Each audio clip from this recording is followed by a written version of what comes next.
Sauce. Hey, you like Pez? It looks like that. Here's Heaney from the boundary line. He's an expert at these. From the boundary line!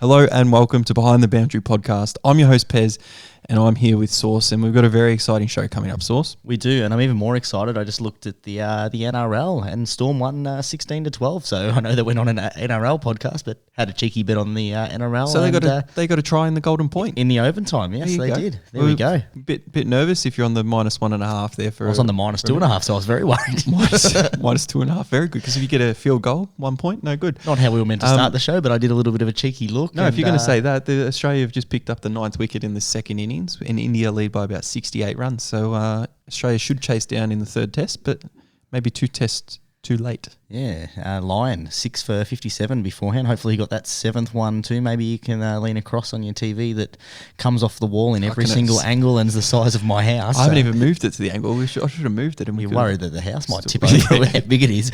But we are an AFL podcast, and we probably should get into How many days is it until the AFL, Sauce? Yeah, good question. It would have been nice in the pre-show to go through that. It was 17 2 days ago, so what's that, 15? That's horrible from you. But about 15 days, we're not ready to bet on round one or anything, Sauce. We're not a couple of people who bet on preseason either, which is currently being played this week and next week. So what we are going to do, we're going to have a little bit of a look at the futures with our new Triple L little format. Or lock, lean, or leave. And we're going to do this segment over-under. Yeah, now before we get into it, another L for that, Pez, is the loser comp. So make sure, if you haven't already, join the loser comp. Donate your $20 to me, because I'm going to take it out this year. I've got a pretty good strategy going. I'm just going to back any team that's playing against Geelong, and I'll be, we'll be undefeated this year. So there's an easy money in my pocket. I'm glad you've said that, because I've got something to talk about in the futures over-under segment. Parker over his head. I think Hawthorn's got a little under him. Out the back, Dangerfield got Kelly over the top. Runs into the open goal. You've got to be kidding, because there's no doubt. All of the ball over the line. Over-under John Longmire coaching Sydney Swans? Over-under in terms of what years? Rounds? It depends how they go this year. I don't think you've seen the years. No, he just signed a extension till the end of 2025. Yeah, I reckon at least 4 years. So at least 3 years. I got that wrong. He'll hit 15 years in charge of Sydney Swans at one club. So that's huge for an AFL coach. It's pretty interesting, actually, when you think about that. Like, what would Sydney's demise have to be in order for them to sack him? Because they've 15 years. He's bought a couple of premierships. Was he part of 15 years? He'd be part of two premierships? Paul Roos won 05. Yeah, but he was part of that team, wasn't he? Here it is. Yeah, he was, yeah. But then he's taken over. They've been quite a successful club at the top, but since Buddy Franklin came across, they haven't been able to get over the line, and they're disappointing. The age-old question. Contract worth it? the new little one he signed? Is that talk about Longmuir, or he's talking about Buddy here? No. But yeah, interesting that comes up when Sydney, got absolutely plummeted last day in September last year against your Cats, and they've signed him on, and in Longmire, in Horse we trust. Yeah, there's nothing better than having Longmire for a long time, but having that that excitement when you go to work and know that you've got the job no matter what, at least for the year. You don't have to worry about contracts. They can focus on just football. And we're going to talk about Sydney, not in this show, actually. We're going to talk about it in the next one. We're going to go 8 teams. We're going to go through the premiership, what the odds are for the premiership, what the over-under season total is going to be. Pez, for people who are new to the show, what does over-under mean in terms of betting?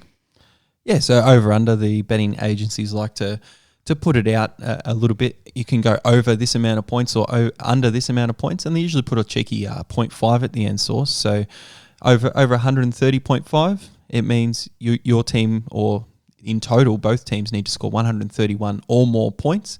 And if they don't, and they score 130 or below, that would be the under. So it's a little bit of a betting term, which is why we've got it in as a segment. And mostly for the futures, we're going to be looking at the teams and their over-under price for amount of wins for the season.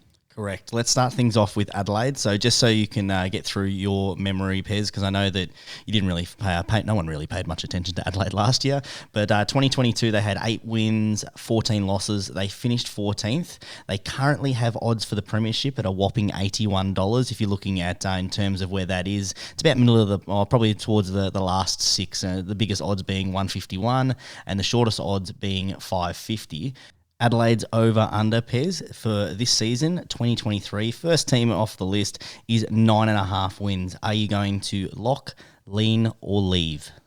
Oh, well, geez, it's... No, just tell me straight out. pretty hard off the bat, isn't it? It is. This early in the season, especially with a future bet, and depending how you like to go with future bets. But they've got a big in Isaac Ranking that he's traded from the Gold Coast. A couple of delisted retirements, probably Billy Frampton traded to Collingwood is the biggest one to leave there. But Adelaide as a club have been on, a downhill slope. Rory Sloane's been captain in them for a while, and they've made a shock announcement this year. Jordan Dawson, very shocking. second year at the club, and they've gone, yep, you've kicked a goal after the siren to win a showdown. You can have the captaincy. That must be the rule over in Adelaide. But well, he won in the showdown. He's now a vice president of the football club. Yeah, I think he's CEO next year in his third year. So Tex Walker's still number 1. He's doing well for soon. himself. But the thing about Adelaide, there's 2 teams in Adelaide. They get a really big home ground advantage at the Adelaide Oval. I haven't looked into the fixture as deep as I would have liked to this far out of the season, but 9.5 wins. I'm going to say it's pretty hard to get above their 8 wins from last year. So I would lean the under here. Sauce. I'm not just going to leave it. I would definitely lean the under. I would need to have a look at a little bit more information. But even with that home ground advantage and the 11 games that they'll get at Adelaide Oval, I don't think they're going to win enough away from home to get 10 plus wins. Yeah, I've looked a little bit deeper into the ladder than you have. I like the acquisition of Rankine. I think that adds some more offensive structure to the already pretty exciting forward line. They had Fogarty had a bit of a breakout season last year, but the problem is with them is they're still going to have Tex and relying heavily on him to kick most of the goals. They were 14th in offense last year. Their fixture, and I've done a little bit, how much I love to analyse all the little metrics, and none of them ever work out for me because I lose track as the season goes. But beforehand, I looked at the fixture, and I get them as about the eighth toughest fixture. So the teams that they play twice, Pez, they've got 3 of them that are in that middle band. So the way I've worked it out is I've got my top 6 teams, my bottom 6 teams, and that middle 6, and they only play one of the bottom teams, which is West Coast, twice. And of the top 6 teams, they play the Cats away, the Brisbane Lions away, Melbourne away, and Fremantle away. So I don't think that they get the 8 wins. I get them about 7 wins. I'm not going to lock it because I don't want to start off the bat as a team that you are still up and coming. They're going to be fun to watch in terms of offense. I don't know if they're going to be able to stop people though. So I would lean towards the under.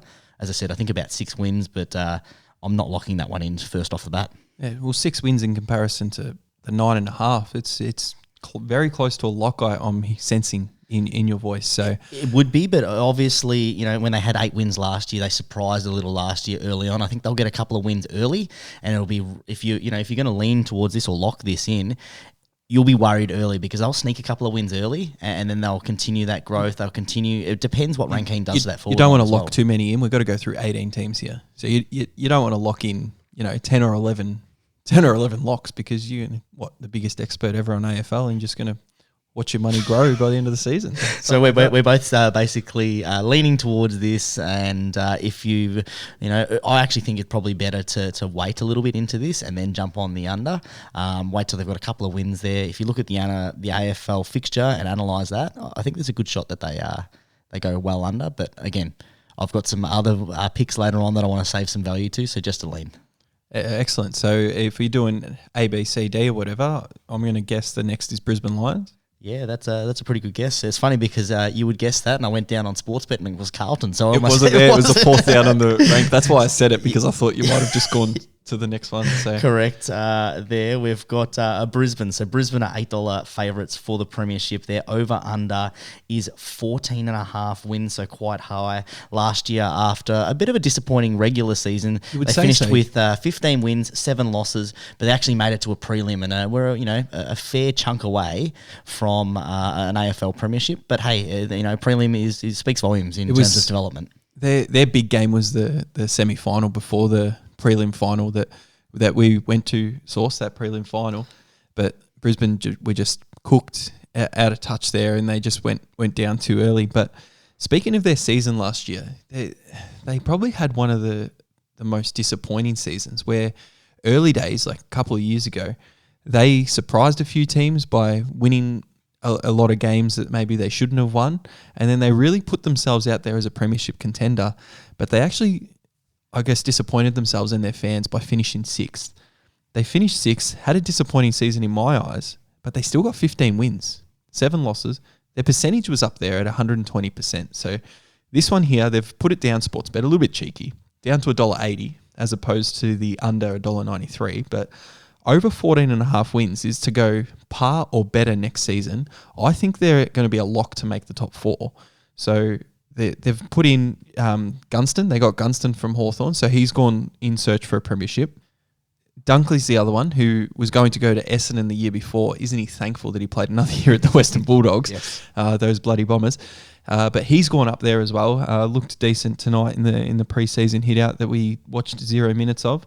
They've lost McStay down to Collingwood, and Mitch Robinson's retired, but he was on the fringe anyway. So I think they've gotten a lot stronger, and I think 15 plus wins is an absolute lock, and I'm going to lock that in as a preseason bet for the future, because they're getting 17 plus. Yeah, I totally agree with you. I think this one is a no-brainer. They had quite an underrated season in terms of being on the radar last year. Everyone was worrying about finals. Last year, it looks like they hit the switch. The biggest thing that they had last year was the finals demon that they couldn't get off the back. They've knocked that off. They know they can win finals. Their list got better with Dunkley, Gunston.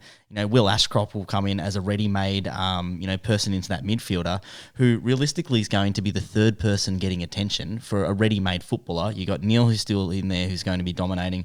Josh Dunkley will play more of a role that suits him, and then Will Ashcroft is your third midfielder. You can't argue with that.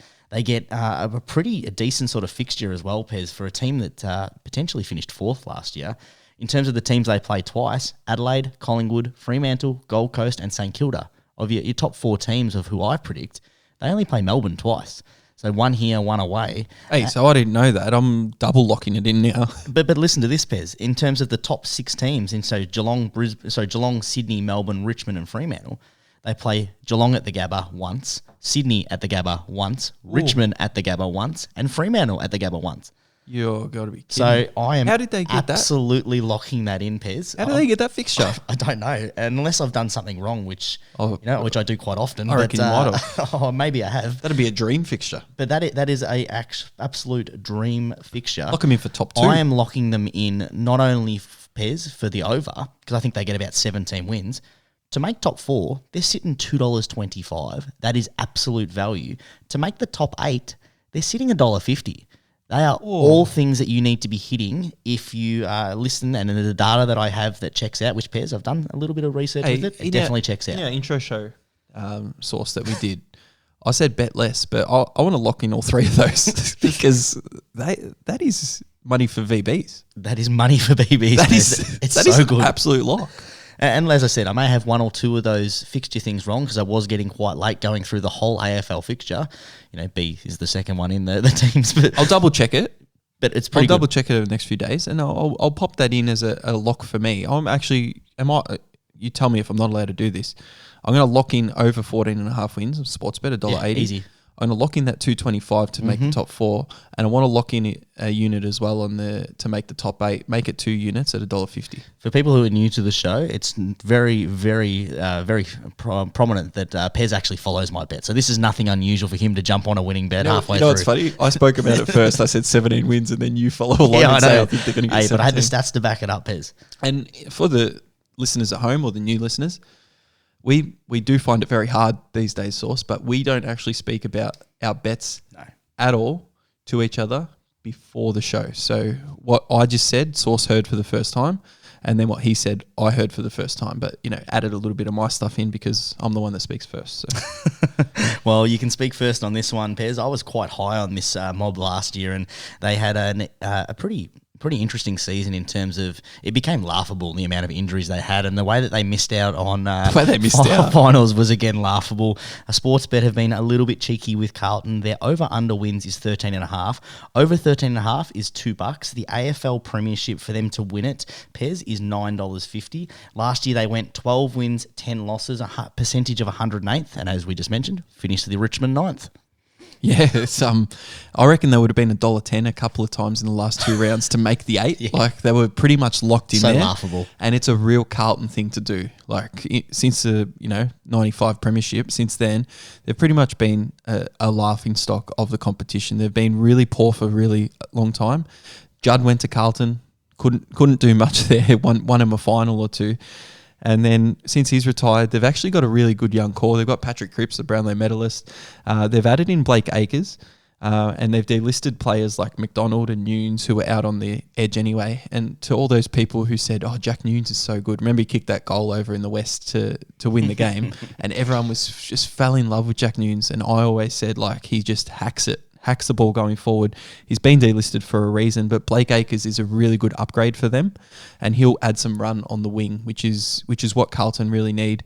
And they also need a couple of the other players that they recruited to, come up a little bit, aka Zach Williams. Like, we've paid you a lot of money, like you need to show us a little bit now, and maybe just play him off that half-back line. And you paid him as a midfielder, but you've got to cut your losses where they are and just put him where he's best known for. They've got a decent defence. They've got a 1-2 punch up forward. They're a pretty good side, but I'm leaving this alone because it's more fun for me to leave it alone and hope they go under than to actually lean or lock anything here. Yeah, it's really interesting you say that, Pez, that they had a pretty good defence, a pretty good offence. Over last year, they were 7th in offence and 7th in defence. They were 2nd in AFL disposals for contested possessions, 4th for under-contested possessions. So they won all the right stats. Their percentage of 108 means they lost a lot of close games. And as you said, there were a lot of games that they probably should have won that they let slip away through laughable antics. And many of those games, they were in winning positions, as I was about to allude to, up early, and then, early on, we saw it against a range of different teams. Third quarter decline, fourth quarter decline, bang, get run over in the last quarter. One example out there, at the MCG, they're up by 50-odd against Port Adelaide. Ridiculous. And they still won the game, I'm pretty sure. They won by a couple of points, but Port Adelaide were charging, and Carlton just couldn't finish games. So they've got to really improve on that. And Michael Voss is there, probably a really seasoned person in the AFL now, both playing an assistant coach's role and coaching roles at other clubs. So he really needs to get them not fighting for that 8 spot Sauce. They need to be aiming for the top 4 and finish about 5th or 6th, just to give their supporters a little bit of something. They don't just need to make the finals this year. They need to win one at least, and that is par. Yeah, and it's actually really interesting you say that, Pez. When you look at the AFL metrics of teams going into the 8 and going out, every year for the last 15 years, 2 teams go into the 8 and 2 teams drop out, and one of those teams actually comes from that 12th that 9th to 12th range. So Carlton, as you said, have the expectation not only to make finals but to win finals. But there's such a higher expectation because to everyone else, they basically made finals last year. And that's where it's going to be really tough. There's going to be a lot of pressure early. You just talk about Longmire and his contract extension. There's no way Voss is getting one early. He needs to, as you said, not only make the finals, win a finals. And I think a lot of Carlton insiders have them finishing top 4 because that's the expectation that this team brings. Because if they had a full list last year, I think that the talent on paper is a top 4 side, but we're still yet to see that, and it's a big jump. I want to give some free advice here to not only Carlton Footy Club, but any other footy club. No other team wants your coach, so do not lock them in early. You do not need to lock them in because they are not getting poached. No one wants Michael Voss. He's not going to go anywhere. He's probably going to stay at Carlton. You don't need to lock him in for 2-3 years in round 5 because you won 4 in a row. This is Please don't do this it. is Pez's big pet peeve, and we'll get onto this as the first lock-in contract comes in. But right now we have to speak about, it's a decision that actually, when it happened, we thought was an interesting lock-in decision, and that was the Collingwood last year. Their coach, when they locked him in really early, and you had a lot to say about it. They took him to almost to the promised land. They were one kick away from a grand final. They were close. They might have made grand final day more enjoyable for the footy aspect at least. It would not have made my day more enjoyable. I enjoyed it exactly. So we talk of Collingwood. We'll talk about their over-under. Premiership odds are $9.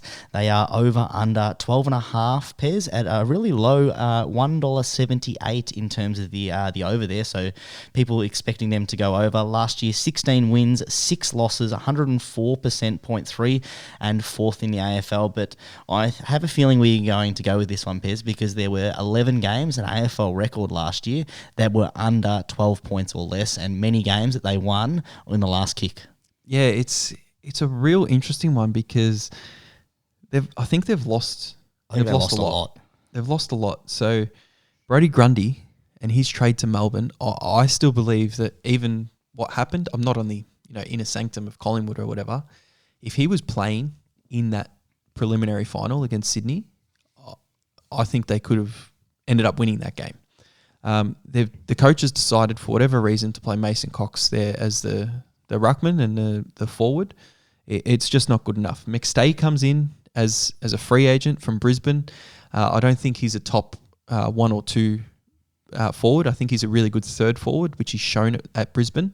And I don't think Collingwood are strong enough to be able to do that. The thing that doesn't make me lock in a bet here is the Tom Mitchell trade and what he adds to that midfield, especially with Pendlebury and things like that. So I'm really unsure about where Collingwood are going to be. I was originally leaning to the under, which was $1.96, the under 12.5 wins for them to miss the final, something around that. I was never anywhere near a lock here source. But because of the Tom Mitchell aspect, and I just need to see a little bit more of Collingwood, I'm going to leave this one completely alone. Yeah, I find this one really tough because last year I spoke heaps about how they were a team that they eventually have to lose, and they didn't, and they didn't. They broke every sort of betting and data trend that say that they were going to continue to win the games. 16 wins. Their percentage was 104, so they won a lot of close games. Automatically, you say that they lose half of those games.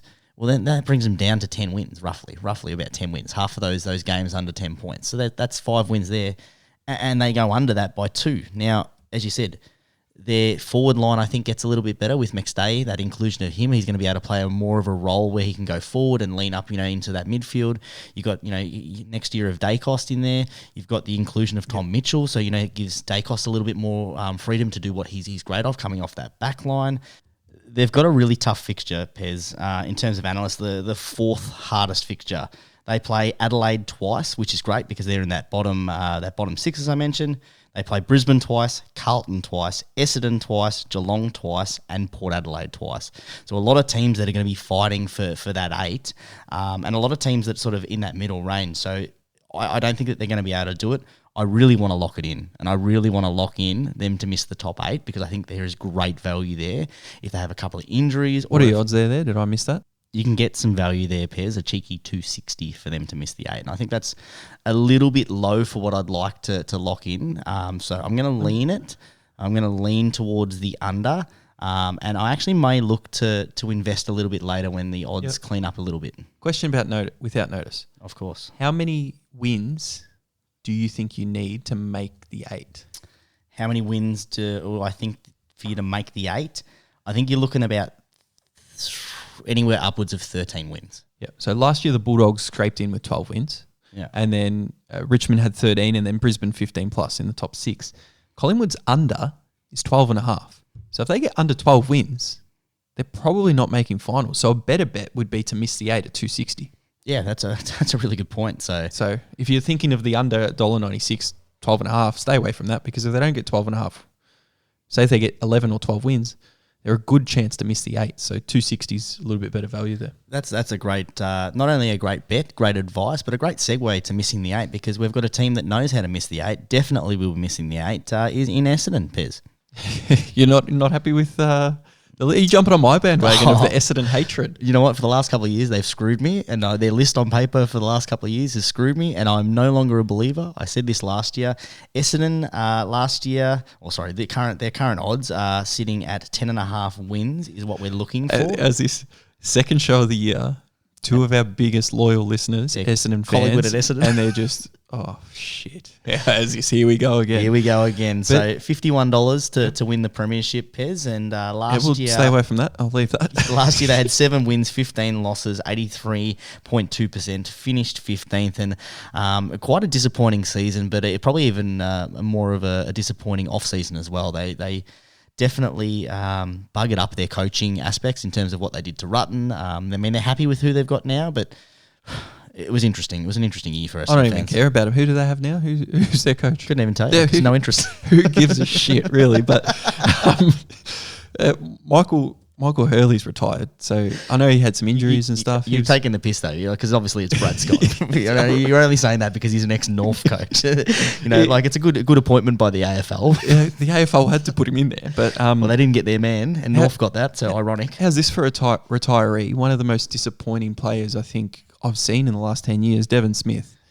He came over with some big expectations. Big hype, big expectations. He was a decent sort of player. His kicking was, I think, masked by a lot of other elite kickers at GWS, but he's come over to Essendon, real big disappointment, and retired early. They've lost Aaron Francis over there, and you wouldn't say anyone's come in that's going to change them. Sam Wiedemann, probably an established player that people would know from Melbourne, who was on their fringe, and Will Setterfield from Carlton, who I think came from GWS as well and couldn't get a game. So Essendon's list hasn't improved in any way.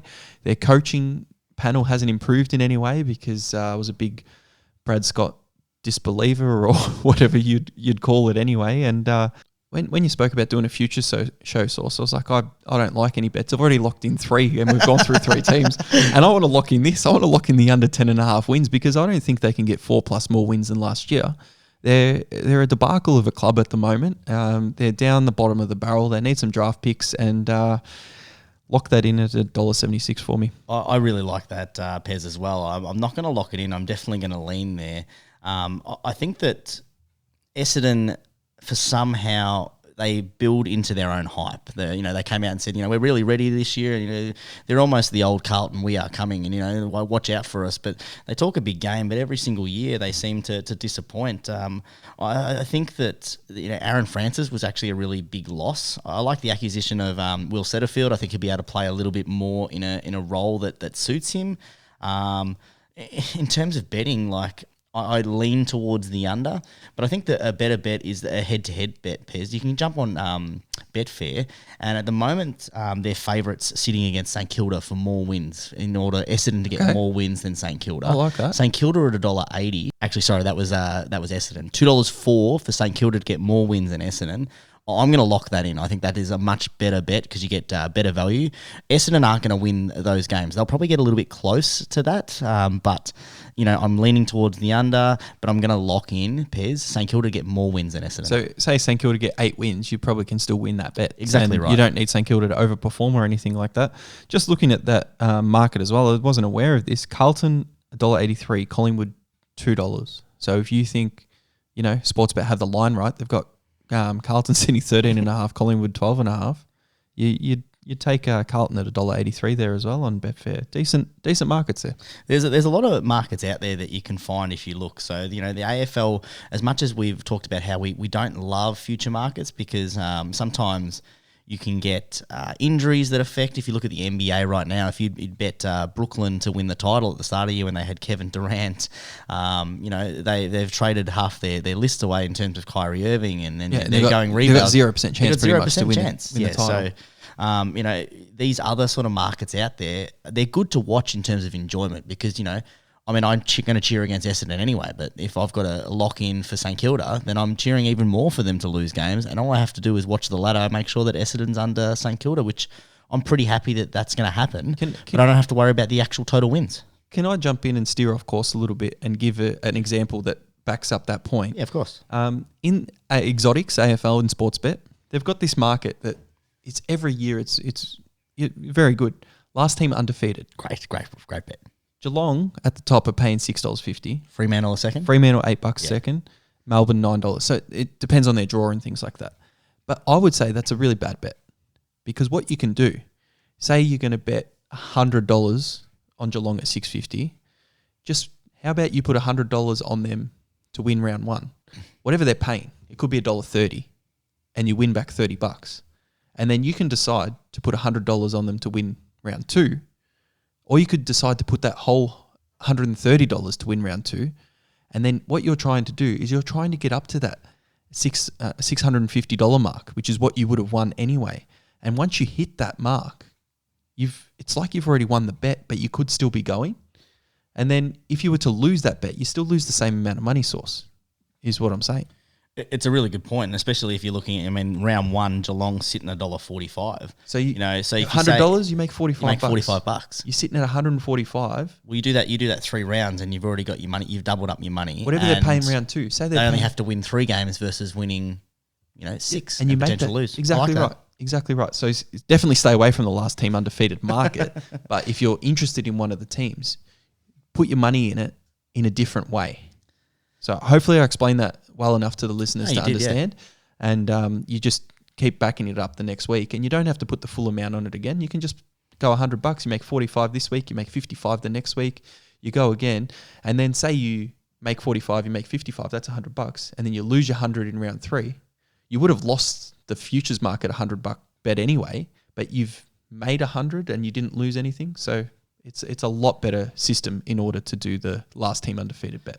And you're taking in less variables. It's a one-off thing. You're not able to see the lists that are playing for each team going forward. So you don't have to worry about it. You just have to worry in the head-to-head. And the best thing is if it actually, for some reason, you have an unfavourable matchup or they have an injuries that affects the result. Stay away from it. You don't have to put your money in. So it's a better way to do it. Worst case scenario, they lose round 1. You're gonna lose your 100 there anyway, and you lost your 100 there. So it's it.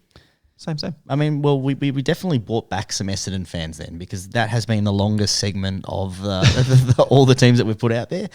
Maybe not happy with our summary of it, but we've given them some great betting advice that can help them get through will be another painful season and an extension of the what we said about Geelong, reverse it for Essendon.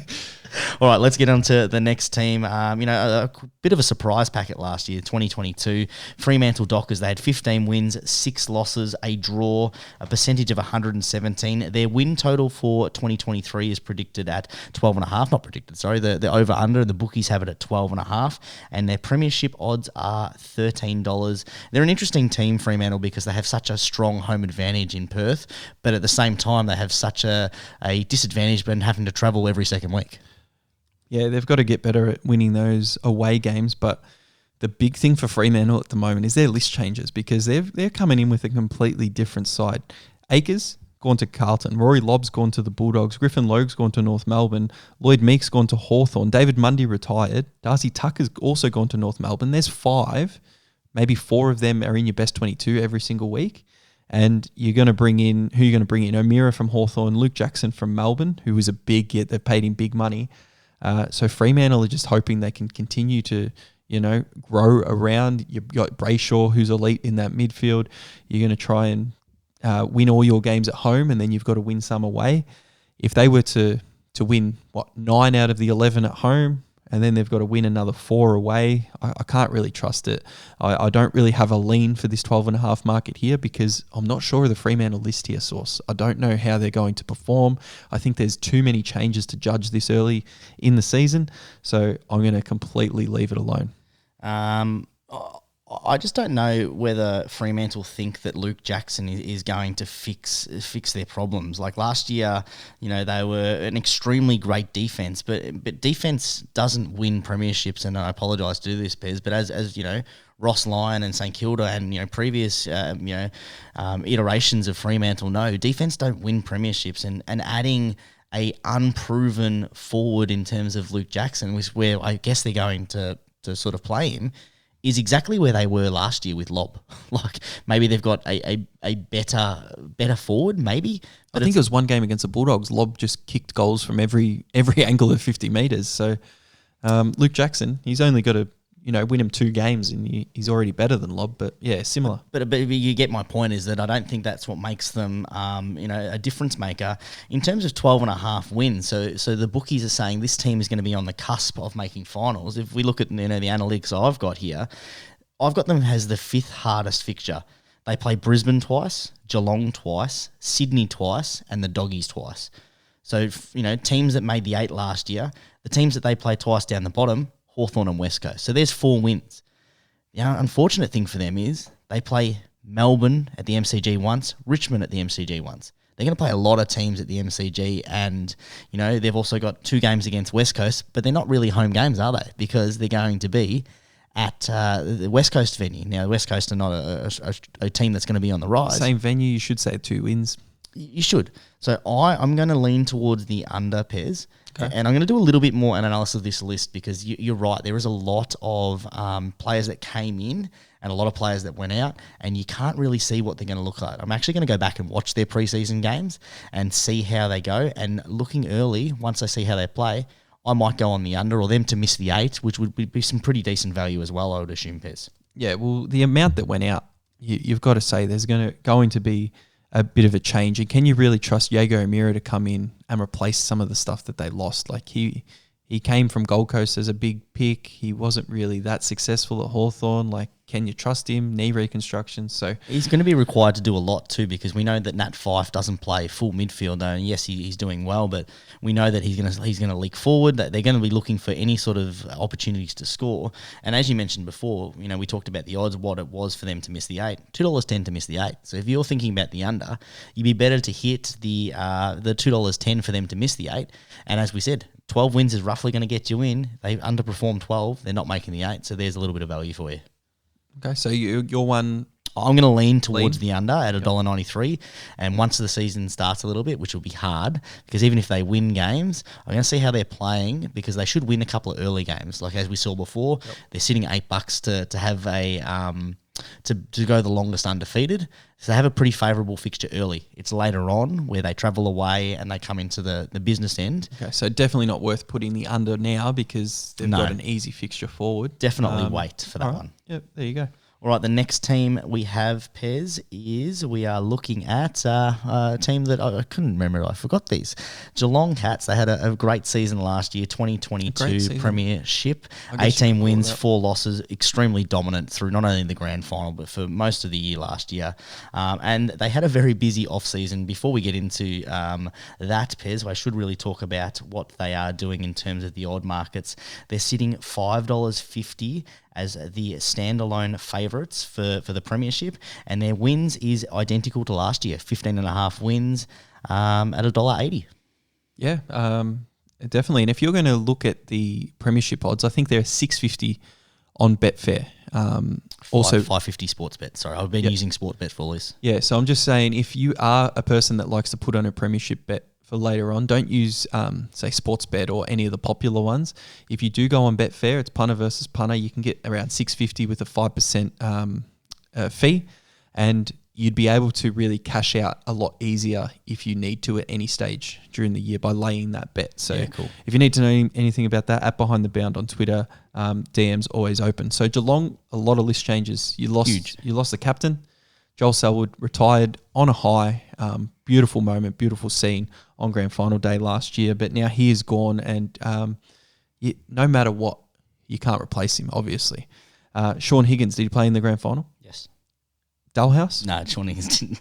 No? Dalhouse? Dalhouse, no, unlucky as well. No, so they're on the outskirts. Evans, he was always on the outskirts there. Sparkle Narkle, probably for a surprise delisting for some people. Just couldn't get a regular gig in there. Yeah, they thought he was going there. Ollie Henry, a lot of hype around him, especially from Collingwood supporters. They wanted a lot more for him, but they didn't actually play him in their team, so I don't understand the hype around him. I know he's a younger player. Jack Bowes, big price at Gold Coast. I don't think he was worth the money that he got. It wasn't big price for us. We got a pick with him as because well. You're taking his contract up, but if you can afford that because you give every other player, top tier player, a pub, That's fine. Tanner Bruin, though, he's a great pickup from Greater Western Sydney. He looked good too in there. He's probably not going to replace Joel Selwood, and that's. But he's able to play standalone midfield time for him, which is what he needs, where he couldn't do that at GWS. So he'll be exciting to watch. So it'll be good to watch his growth. Patrick Dangerfield announced captain during the week, Sauce, with Tom Stewart vice captain, a kind of succession role, because I think 90% of people would have thought Tom Stewart was going to step up and get it, but he's going to have to wait a year or two until Danger is done with his career. So the Pussycats, I'm not too sure how they're going to go. 18 wins was absolutely unreal last year. 2 wins above any other team. Grand final, premiership, easy day for your supporters there for the Geelong Cats. How many games at home do they have? Do you have that stat? I don't have that stat. I can get that stat if you want. They usually 10. They usually have, I don't know, whatever It's they really do. It's been growing. It's really tricky because home for Geelong is obviously the MCG, Marvel, and GMHB Alphabet Stadium. They play, I think, normally 8 games roughly there, and then they play another 5 at in Melbourne. So so GMHBA is the ones that I was speaking of. How many they're going to play there? So if it's 8 plus, you'd think that's 7 wins. At least like 100% 7 wins. So they've got to get 8 more. They're going to stay in Melbourne. I'm just going to stay away from Geelong here. Premiership hangovers have been a thing in the past. Losing the captain, I want to see how roles are going to be fitted in. If Danger's going to be predominantly midfield, is he going to play a lot forward? How's his body holding up? How's their preseason gone? So they were, too old, too slow last year, and they won the premiership.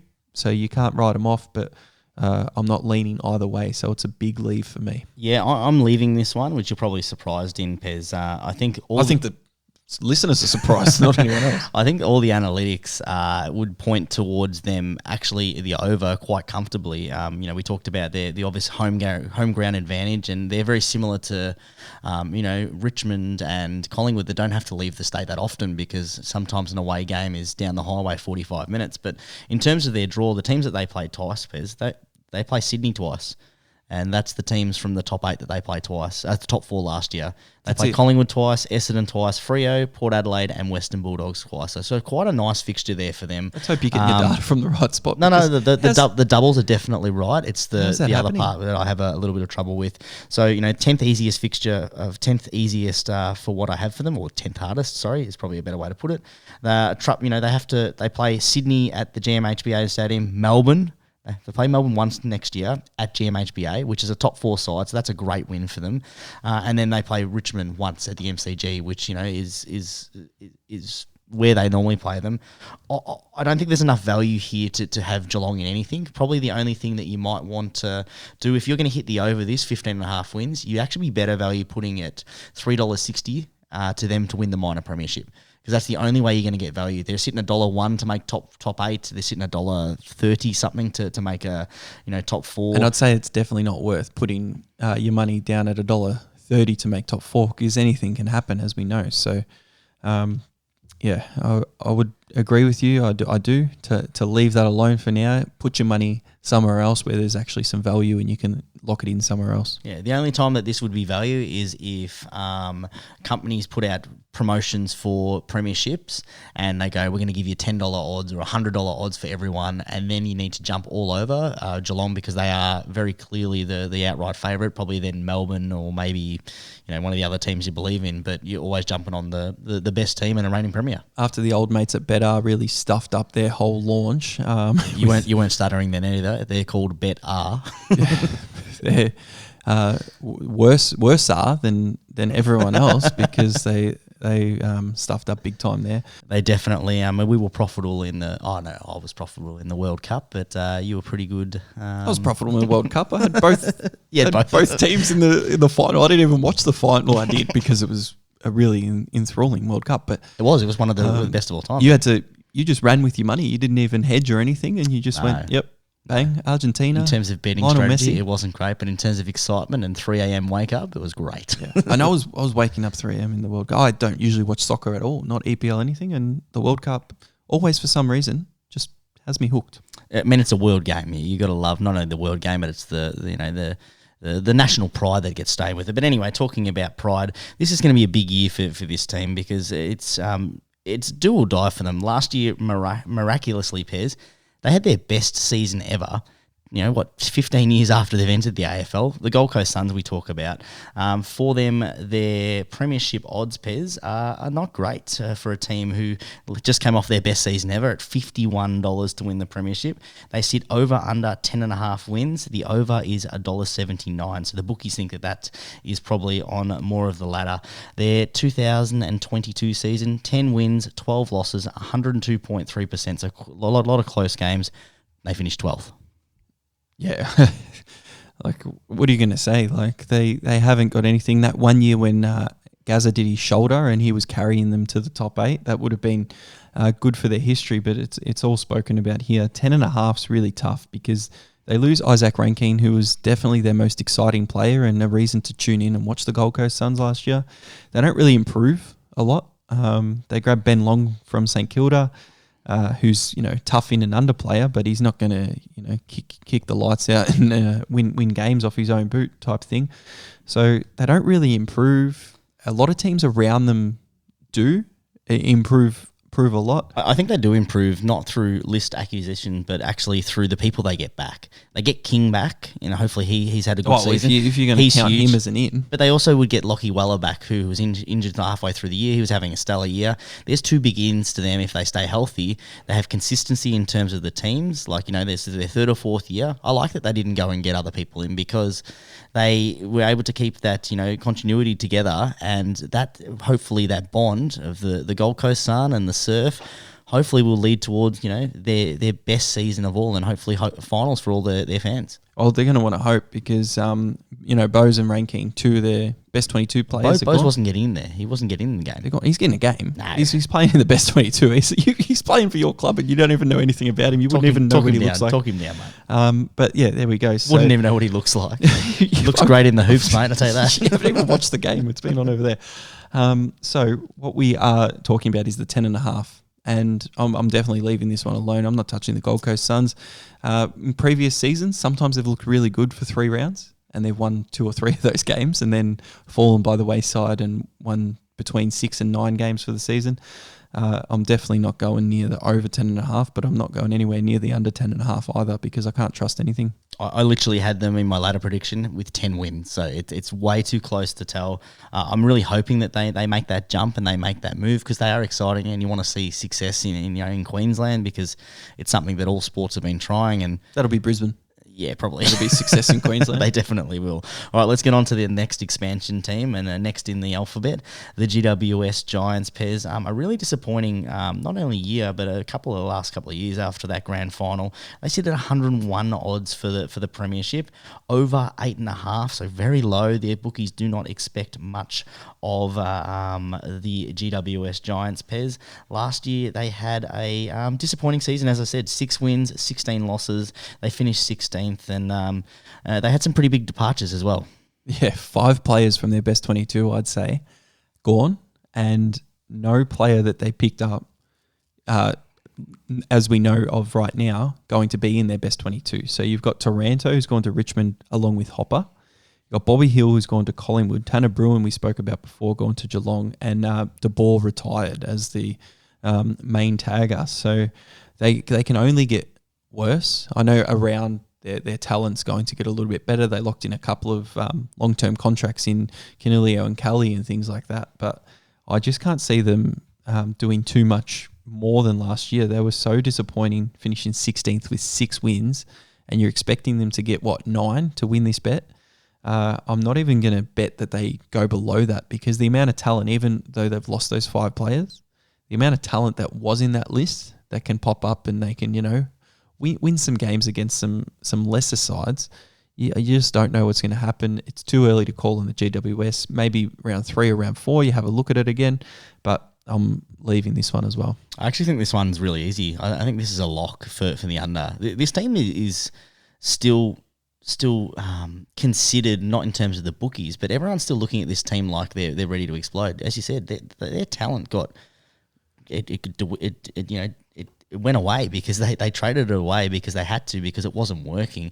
They lost their coach halfway through last year, which caused some some indecision in the club. They've got a standalone captain now with Toby Green, which is good.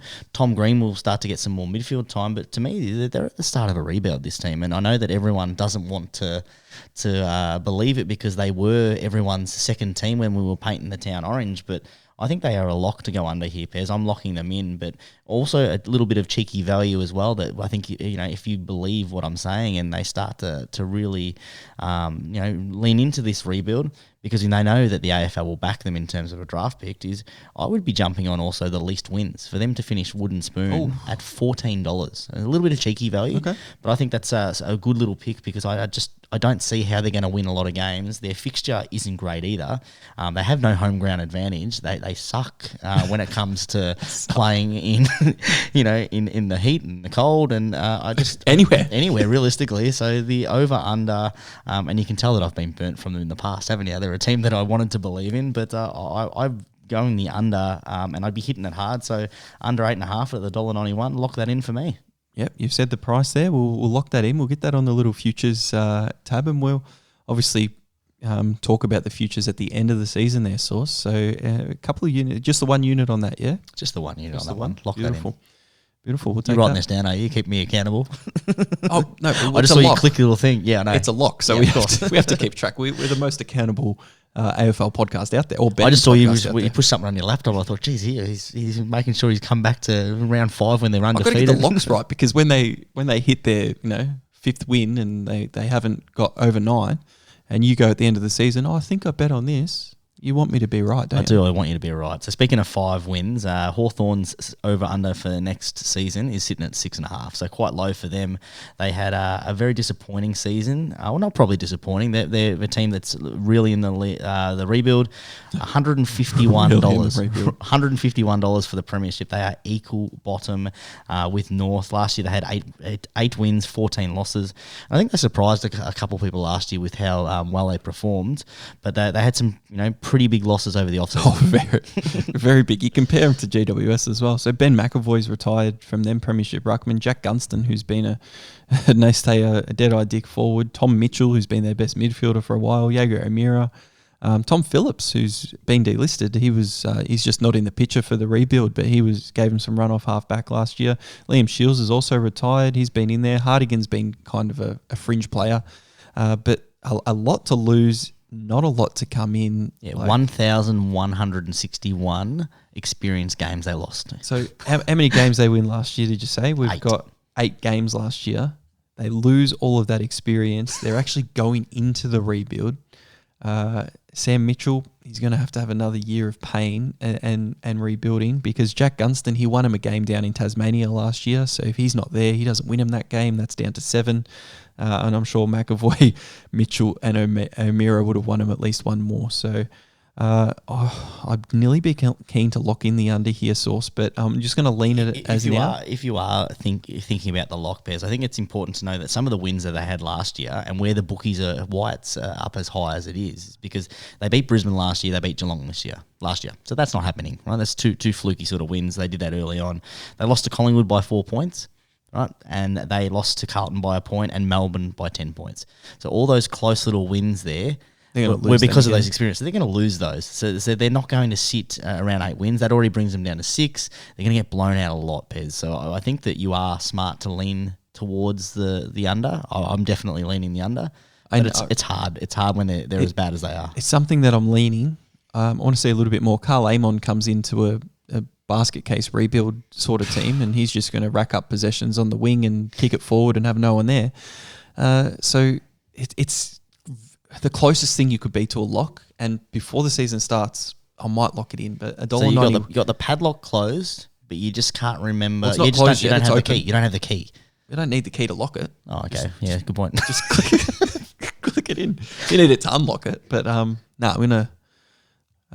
It's very close. It's on the Hawthorn under 6.5, but I haven't quite pushed it yet. Yeah, I would be leaning towards that, and if I hadn't locked in at GWS, I probably would have locked that in. But I've gone big on Brisbane, and I'm just reassess, count what I've staked here, and go from there. Yeah, well, I've gone hard on GWS, so I mean, if I get that wrong, then I don't want to, I don't want to be wrong two people down the bottom. I want to be sitting in that middle range because I think that's where the value is with this. The middle range is where you can snap some value. But Pez, that's a halfway mark. That's 8 teams. That's 8 teams. I think so. I don't know. It'd be more than 8, I reckon, but maybe you'd be 9 or 10, I reckon.